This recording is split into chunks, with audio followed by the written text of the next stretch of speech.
நடந்ததை துல்லியமாக, நடப்பதை உடனுக்குடன், நடக்கவிருப்பதை முன்னறிவிப்புடன் வழங்கும் அக்யூப் டிவி தமிழ் செய்திகளுக்கு உங்களை அன்புடன் வரவேற்கிறோம்.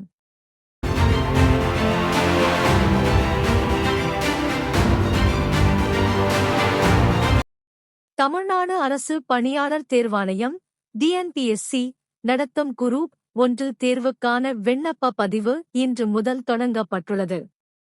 மாநிலத்தின் உயர்மட்ட நிர்வாக பணிகளுக்கான இந்த தேர்வின் மூலம் உதவி ஆட்சியர், காவல் துணை கண்காணிப்பாளர் உள்ளிட்ட முக்கிய அரசு பணிகளுக்கு தேர்வு நடைபெற உள்ளது.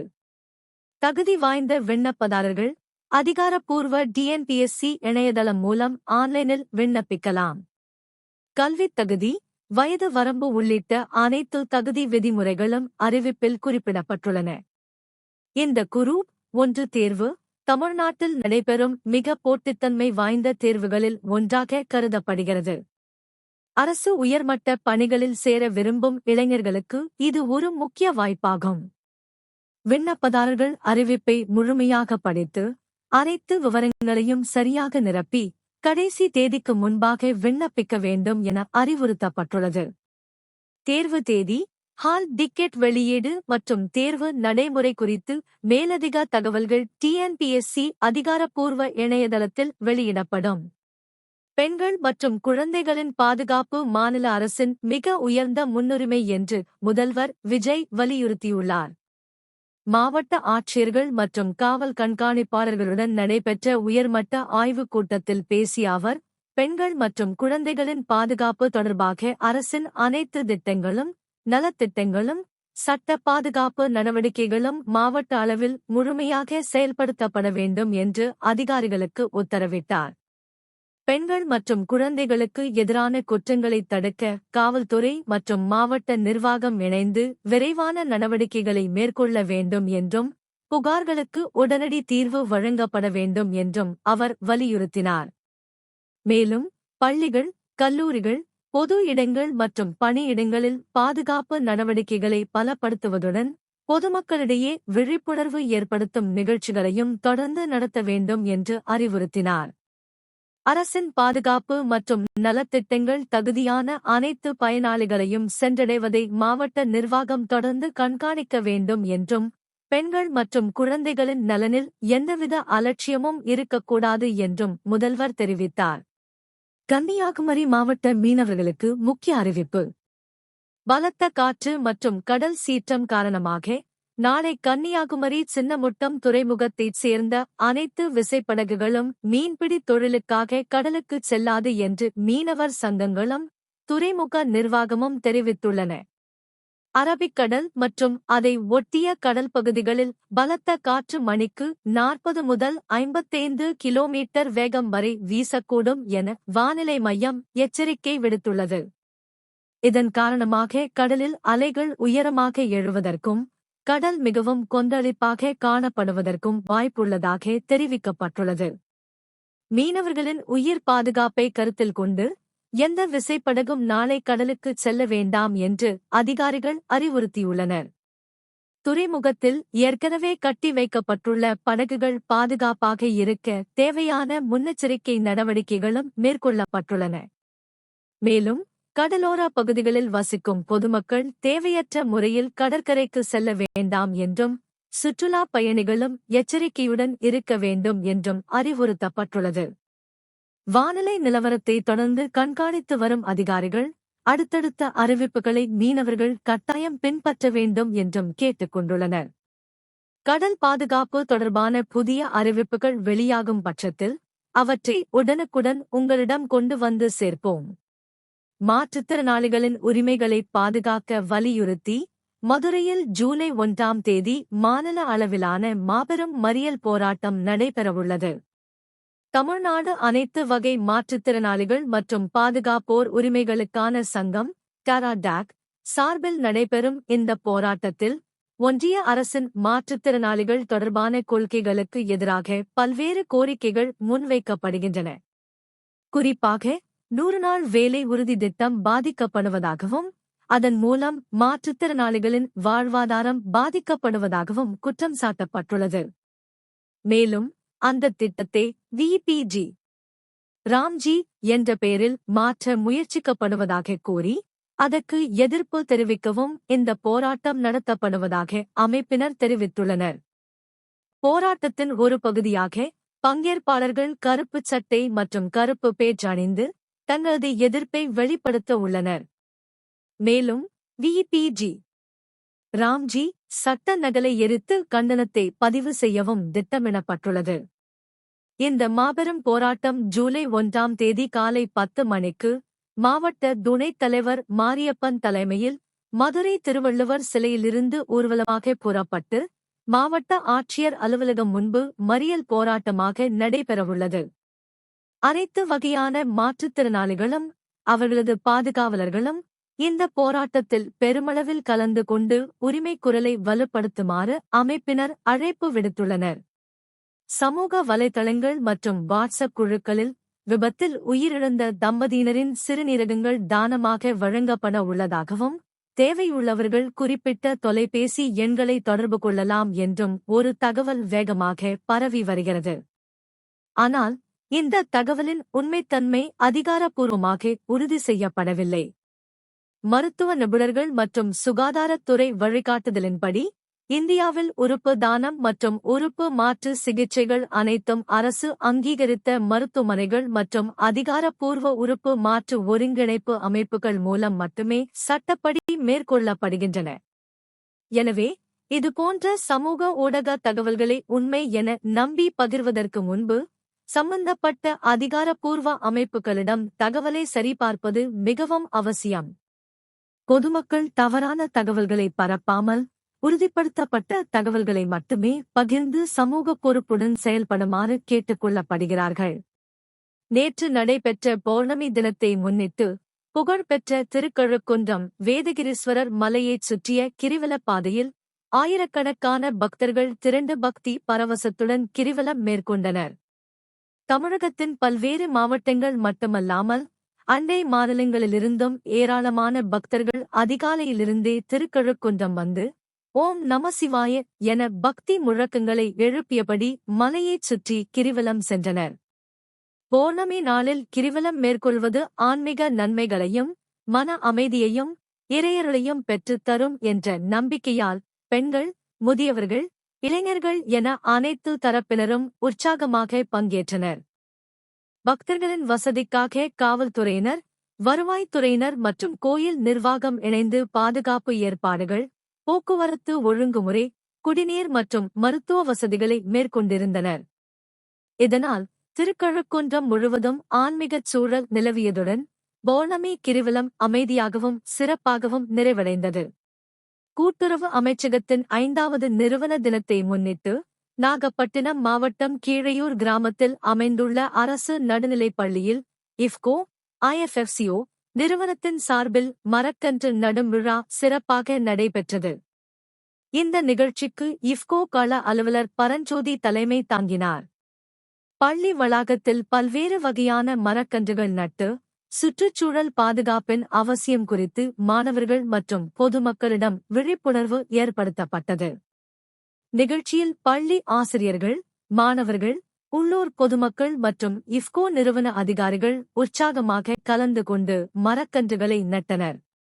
மேலும் நடப்பட்ட மரக்கன்றுகளை முறையாக பராமரித்து வளர்க்க உறுதிமொழியும் ஏற்றுக்கொள்ளப்பட்டது. பசுமையை பாதுகாப்பது, பருவநிலை மாற்றத்தின் தாக்கத்தை குறைப்பது மற்றும் எதிர்கால தலைமுறைக்கு சுத்தமான சுற்றுச்சூழலை உருவாக்குவது ஒவ்வொருவரின் பொறுப்பாகும் என்பதை நிகழ்ச்சியில் வலியுறுத்தினர். சமூக பொறுப்புணர்வுடன் சுற்றுச்சூழல் பாதுகாப்பை ஊக்குவிக்கும் வகையில் இஃப்கோ நிறுவனத்தின் இந்த மரக்கன்று நடும் முயற்சி பொதுமக்களிடையே நல்ல வரவேற்பை பெற்றுள்ளது. தமிழ்நாடு அரசு மதுபானம் வழங்கும் பார்கள் மற்றும் கிளப்புகளுக்கான அனுமதி கட்டண பிரிவிலேஜ் ஃபீ கட்டமைப்பில் மாற்றம் செய்துள்ளது. இதன் மூலம் மாநில வருவாயை அதிகரிக்க நடவடிக்கை எடுக்கப்பட்டுள்ளது. புதிய அறிவிப்பின்படி சென்னை நகரில் இயங்கும் மதுபான கிளப்புகள் தற்போது செலுத்தும் கட்டணத்தை விட இரட்டிப்பு அளவில் அனுமதி கட்டணம் செலுத்த வேண்டிய நிலை உருவாகியுள்ளது. அதே நேரத்தில் ஆண்டு உரிமக் கட்டணம் 30,000 ரூபாய் மாற்றமின்றி தொடரும் எனவும் தெரிவிக்கப்பட்டுள்ளது. மாநில எக்சைஸ் துறை அதிகாரிகள் தெரிவித்ததாவது, மதுபானத் துறையிலிருந்து கிடைக்கும் வருவாயை அதிகரிக்கவும் நிர்வாக அமைப்பை சீரமைக்கவும் இந்த மாற்றம் கொண்டு வரப்பட்டுள்ளது. இந்த நடவடிக்கையின் மூலம் தமிழக அரசுக்கு ஆண்டுக்கு சுமார் 300 கோடி ரூபாய் கூடுதல் வருவாய் கிடைக்கும் என எதிர்பார்க்கப்படுகிறது. இதனால் ஹோட்டல் மற்றும் கிளப் துறையில் இயங்கும் வணிகர்கள் கூடுதல் செலவுகள் காரணமாக தாக்கம் குறித்து ஆய்வு செய்து வருகின்றனர். இந்த புதிய கட்டண அமைப்பு விரைவில் அமலுக்கு வரும் எனவும் அதற்கான விரிவான வழிகாட்டுதல்கள் விரைவில் வெளியிடப்படும் எனவும் அதிகாரிகள் தெரிவித்துள்ளனர்.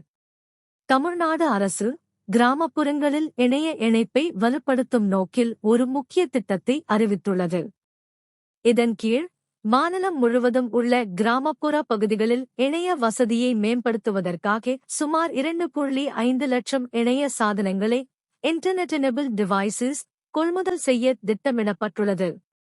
இந்த திட்டத்தின் முக்கிய நோக்கம் நகர்ப்புறம் மற்றும் கிராமப்புறம் இடையிலான டிஜிட்டல் இடைவெளியை குறைப்பதாகும். இதன் மூலம் தொலைதூர கிராமங்களிலும் நம்பகமான இணைய சேவை கிடைக்க நடவடிக்கை எடுக்கப்படுகிறது. இந்த சாதனங்கள் மூலம் மாணவர்கள் கல்வி பயன்பாடுகள், பொதுமக்கள் அரசு சேவைகள், சுகாதார தகவல்கள் மற்றும் பிற ஆன்லைன் சேவைகளை எளிதாக பெற முடியும் என அதிகாரிகள் தெரிவித்துள்ளனர். திட்டம் கட்டம் கட்டமாக செயல்படுத்தப்பட உள்ளது என்றும் பள்ளிகள், பொது சேவை மையங்கள் மற்றும் சமூக மையங்கள் உள்ளிட்ட இடங்களில் இந்த வசதிகள் வழங்கப்படும் என்றும் கூறப்பட்டுள்ளது.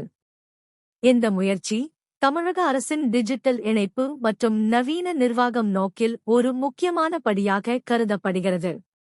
அடுத்தடுத்த கட்ட அமலாக்க விவரங்கள் விரைவில் அறிவிக்கப்படும் எனவும் அதிகாரிகள் தெரிவித்துள்ளனர். பள்ளிக் கல்வித்துறை சார்பில் பாடத்திட்ட வடிவமைப்பு குழுவின் புதிய தலைவராக பிரபல இஸ்ரோ விஞ்ஞானி டாக்டர் மயில்சாமி அண்ணாதுரை நியமிக்கப்பட்டுள்ளார். முன்னதாக இந்த குழுவின் தலைவராக இருந்தவர் தி.நியூ கல்லூரி உயிரியல் துறை ஓய்வு பெற்ற தலைவர் மற்றும் மாநில திட்டக் குழு உறுப்பினர் சுல்தான் அகமது இஸ்மாயில் அவர்கள் தனது பதவியை ராஜினாமா செய்ததைத் தொடர்ந்து புதிய நியமனம் மேற்கொள்ளப்பட்டுள்ளது. இதற்கான அரசாணை பள்ளிக் கல்வித்துறையால் வெளியிடப்பட்டுள்ளது. புதிய தலைவராக பொறுப்பேற்கும் டாக்டர் மயில்சாமி அண்ணாதுரை தலைமையில் கல்வி பாடத்திட்டத்தை நவீனப்படுத்தும் பணிகள் மேலும் வேகமடையும் என எதிர்பார்க்கப்படுகிறது. குறிப்பாக அறிவியல் சார்ந்த சிந்தனை, புதுமை, திறன் வளர்ச்சி ஆகியவற்றுக்கு முக்கியத்துவம் அளிக்கும் வகையில் பாடத்திட்டம் வடிவமைக்கப்படும் என கல்வித்துறை வட்டாரங்கள் தெரிவிக்கின்றன. கல்வி நிபுணர்கள் இந்த நியமனத்தை வரவேற்றுள்ளனர். கடலூர் மாவட்டம் சிதம்பரம் அருகே உள்ள கிள்ளை குச்சிப்பாளையம் பகுதியில் அமைந்துள்ள மாரியம்மன் கோவிலில் நடைபெற்ற தீமிதி திருவிழாவின் போது பட்டாசு வெடிவிபத்து ஏற்பட்டதில் சுமார் 20 பேர் காயமடைந்துள்ளனர். இதில் 2 பேரின் நிலை கவலைக்கிடமாக இருப்பதாக தகவல் தெரிவிக்கப்பட்டுள்ளது. காவல்துறை தகவலின்படி இந்த சம்பவம் நேற்று இரவு சுமார் 9:30 மணியளவில் நடைபெற்றது. தெய்வத்திற்கு காணிக்கை செலுத்தும் நிகழ்வின் போது அருகில் வைக்கப்பட்டிருந்த பட்டாசுகளுக்கு தீ பரவி அதனால் தொடர் வெடிவிபத்து ஏற்பட்டதாக கூறப்படுகிறது. ஒரு பட்டாசு வெடித்ததையடுத்து மற்ற பட்டாசுகளும் தொடர்ச்சியாக வெடித்ததால் அங்கு இருந்த பக்தர்கள் இடையே பெரும் பரபரப்பு ஏற்பட்டது. இதில் பலர் காயமடைந்தனர். உடனடியாக சம்பவ இடத்துக்கு சென்ற காவல்துறை மற்றும் மருத்துவக் குழுவினர் காயமடைந்தவர்களை அருகிலுள்ள மருத்துவமனைக்கு கொண்டு சென்று சிகிச்சை அளித்து வருகின்றனர். இந்த சம்பவம் குறித்து காவல்துறை விசாரணை மேற்கொண்டு வருகிறது. விழா ஏற்பாட்டில் பாதுகாப்பு விதிகள் சரியாக பின்பற்றப்பட்டதா என்பதும் ஆய்வு செய்யப்படுகிறது. இதேபோன்ற விபத்துகள் மீண்டும் ஏற்படாமல் இருக்க பொது விழாக்களில் பாதுகாப்பு நடவடிக்கைகளை கடுமையாக பின்பற்ற வேண்டும் என அதிகாரிகள் அறிவுறுத்தியுள்ளனர்.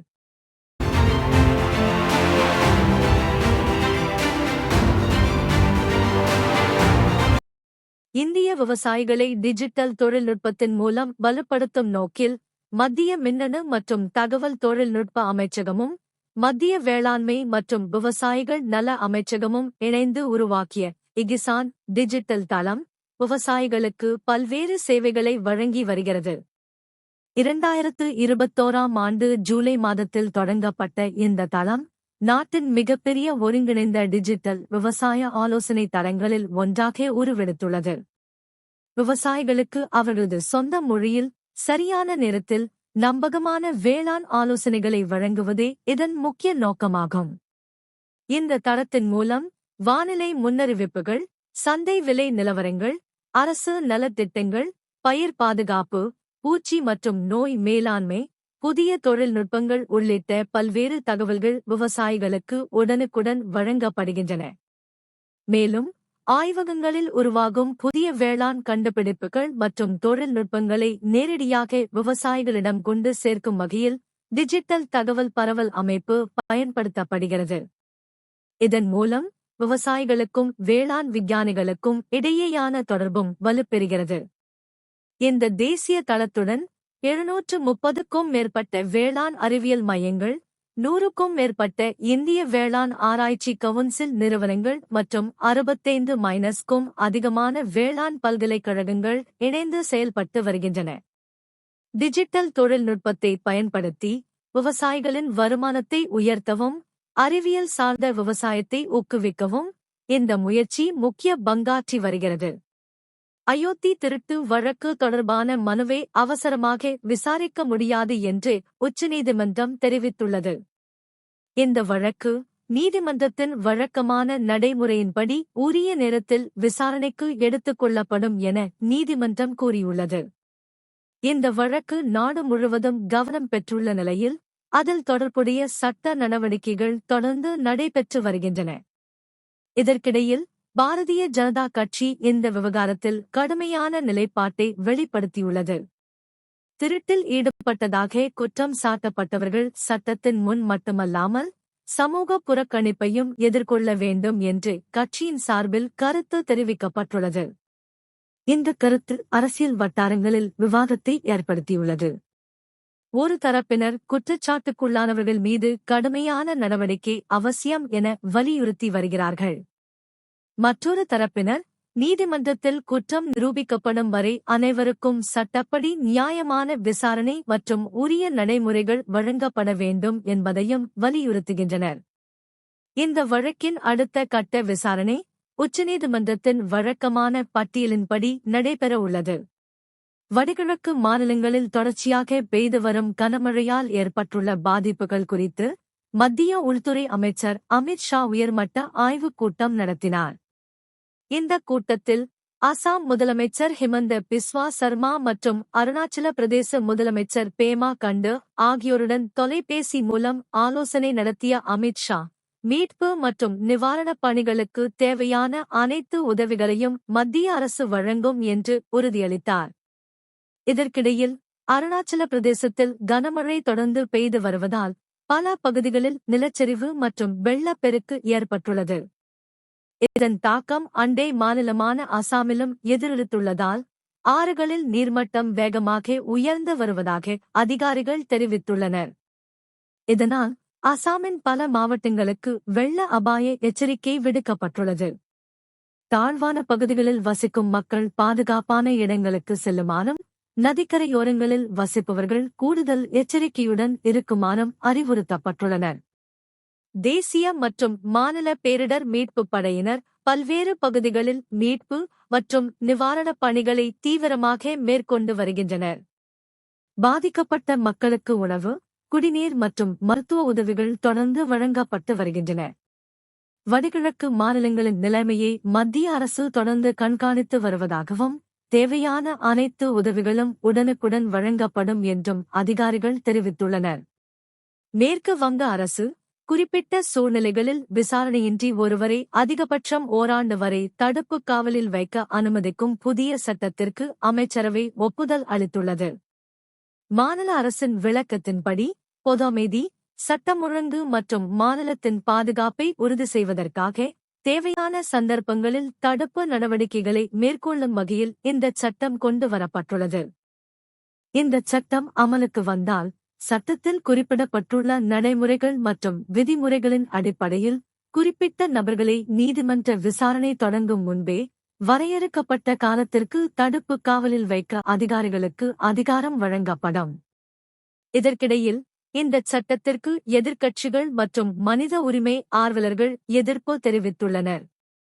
விசாரணையின்றி நீண்ட காலம் காவலில் வைப்பது அடிப்படை உரிமைகள் மற்றும் தனிநபர் சுதந்திரத்தை பாதிக்கும் அபாயம் உள்ளதாகவும், சட்டம் தவறாக பயன்படுத்தப்படாமல் இருக்க போதுமான பாதுகாப்பு நடைமுறைகள் அவசியம் என்றும் அவர்கள் வலியுறுத்தியுள்ளனர். இந்தச் சட்டம் தொடர்பான அடுத்த கட்ட நடைமுறைகள் மற்றும் அதன் அமலாக்கம் குறித்து மாநில அரசு விரைவில் அறிவிப்புகளை வெளியிடும் என எதிர்பார்க்கப்படுகிறது. நீட் யுஜி 2026 தேர்வுக்கான முடிவுகள் ஜூலை 20க்குள் வெளியிடப்படும் என்று எதிர்பார்க்கப்படுவதால் நாடு முழுவதும் லட்சக்கணக்கான மருத்துவ மாணவர்கள் ஆவலுடன் காத்திருக்கின்றனர். தேசிய தேர்வு முகமை, அதாவது NTA மறுதேர்வுக்கான தற்காலிக விடைக்குறிப்பு மீது பெறப்பட்ட ஆட்சேபனைகளை ஆய்வு செய்து இறுதி விடைக்குறிப்பை வெளியிட்ட பிறகே தேர்வு முடிவுகளை அறிவிக்க உள்ளது. முடிவுகள் வெளியிடப்பட்டவுடன் மாணவர்கள் தங்களின் மதிப்பெண், அகில இந்திய தரவரிசை மற்றும் தகுதி நிலையை அதிகாரப்பூர்வ இணையதளத்தில் அறிந்து கொள்ளலாம். அதன் பின்னர் அகில இந்திய ஒதுக்கீடு மற்றும் மாநில அளவிலான மருத்துவ கலந்தாய்வு செயல்முறைகள் தொடங்கும். மாணவர்கள் அதிகாரப்பூர்வ அறிவிப்புகளை மட்டுமே நம்பி போலியான தகவல்கள் மற்றும் வதந்திகளை தவிர்க்க வேண்டும் என்றும் கல்வி அதிகாரிகள் அறிவுறுத்தியுள்ளனர்.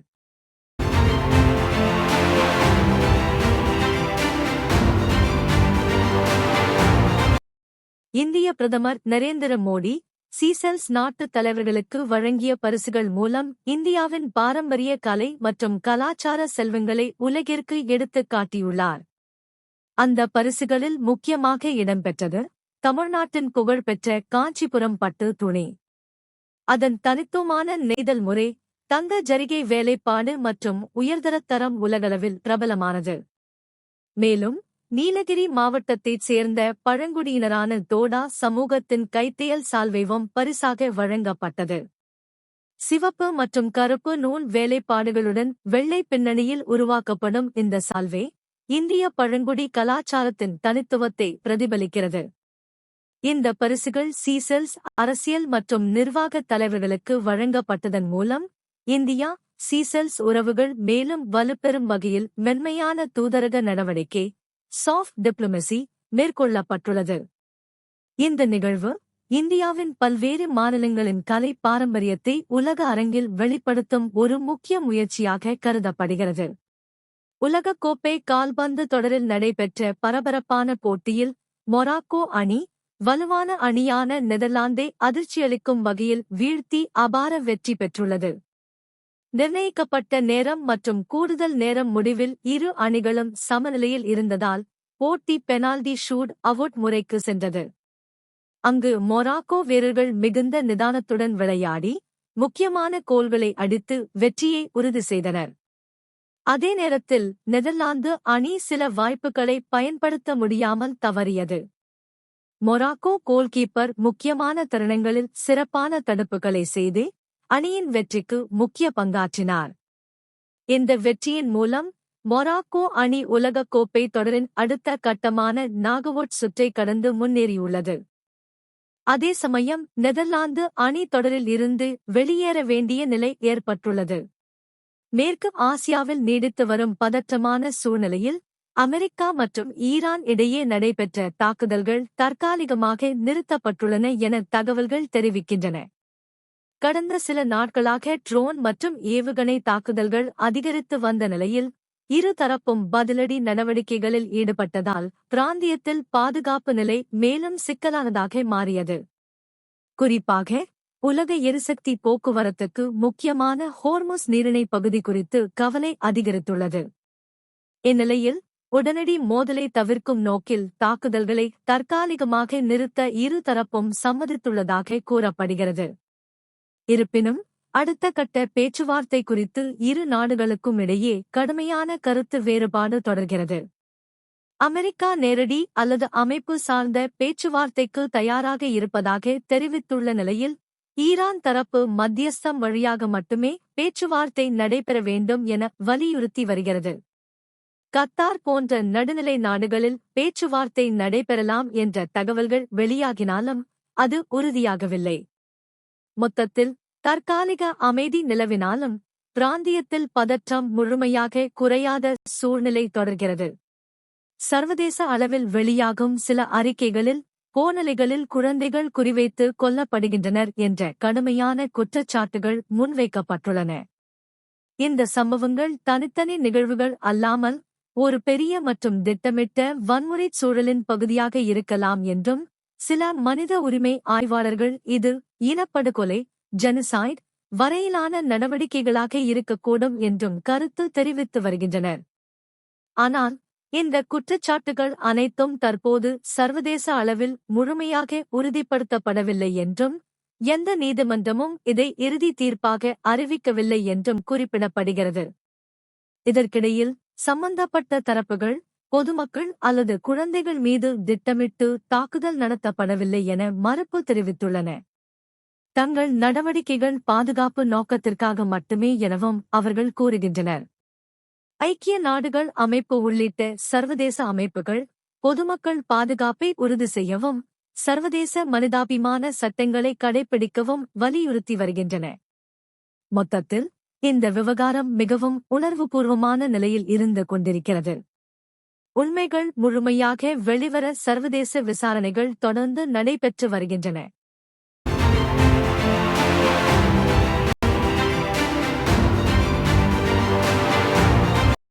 எதிர்கால அணுக்கரு இணைவு ஆற்றல் தொழில்நுட்பத்தில் முக்கிய முன்னேற்றமாக உலகின் மிகப்பெரிய சூப்பர் கடத்தும் காந்தத்தின் சூப்பர் கண்டக்டிங் மேக்னெட் முழுமையான செயல்திறன் சோதனைகளை சீனா வெற்றிகரமாக நிறைவு செய்துள்ளது.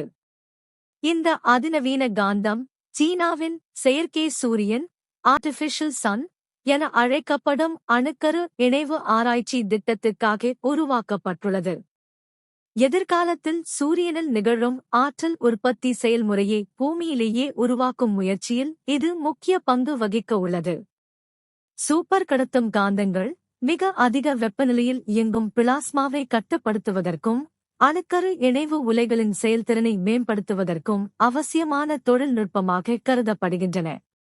சீன ஆராய்ச்சியாளர்கள் தெரிவித்ததாவது, இந்த காந்தம் முழுமையான செயல்திறன் மற்றும் பாதுகாப்பு சோதனைகளில் வெற்றிகரமாக செயல்பட்டுள்ளது. இதன் மூலம் எதிர்கால இணைவு ஆற்றல் உலைகள் உருவாக்கும் பணிக்கு முக்கிய அடித்தளம் அமைந்துள்ளது. இந்த சாதனை தூய்மையான மற்றும் முடிவில்லாத ஆற்றல் ஆதாரமாக கருதப்படும் அணுக்கரு இணைவு ஆற்றல் தொழில்நுட்பத்தில் உலகளாவிய போட்டியில் சீனாவை மேலும் முன்னணிக்கு கொண்டு சென்றுள்ளது.